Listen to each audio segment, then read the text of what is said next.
Now, from East Africa, let's move to the West. Russian President Vladimir Putin is adding to his list of nuclear partners in West Africa. Now, the latest country ready to join hands with Russia in the nuclear market is Sierra Leone. Russian Foreign Minister Sergei Lavrov hosted his counterpart from Sierra Leone, Timothy Musakaba, in Moscow. The two leaders sat down for talks that focused primarily on collaboration in nuclear energy. Moscow and Freetown also discussed the prospects of constructing a nuclear power plant in Sierra Leone. Historically, Russia has had good relations with Sierra Leone. Moscow characterized Sierra Leone as a long-standing and dependable partner in Africa. The Russian foreign minister also said Moscow plans to open new diplomatic missions on the African continent.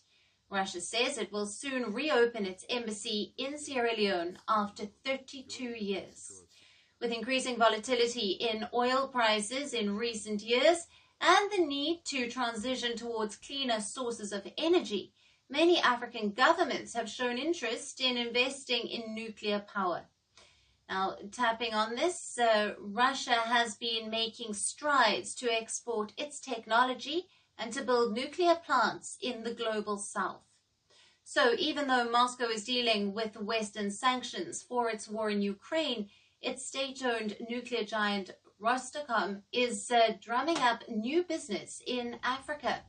Now today there is just one nuclear power station on the African continent in Cape Town, South Africa. Now Russia's Rosatom has already signed cooperation agreements with the countries of Burkina Faso, Mali and Algeria. Kenya, Uganda and Rwanda have also announced plans to construct nuclear power plants. But the question is, why is Russia pushing into Africa's nuclear energy market? It's because for Moscow, these commercial partnerships in Africa serve both economic and geopolitical purposes. This will allow Moscow to forge new economic alliances, offering long-term revenue for its economy, which remains isolated from the West for the foreseeable future. Now, the Russian economy has been burdened with Western sanctions over its invasion of Ukraine and is now deeply dependent for growth on wartime military production.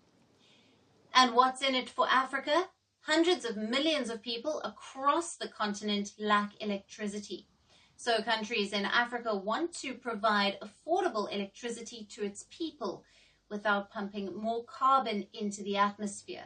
For them, it's an opportunity for positive change. First Post reports from the world's second largest continent. Hello, I'm Alison Lagrange. A very warm welcome from Durban, South Africa. We get you the news and the newsmakers from Africa.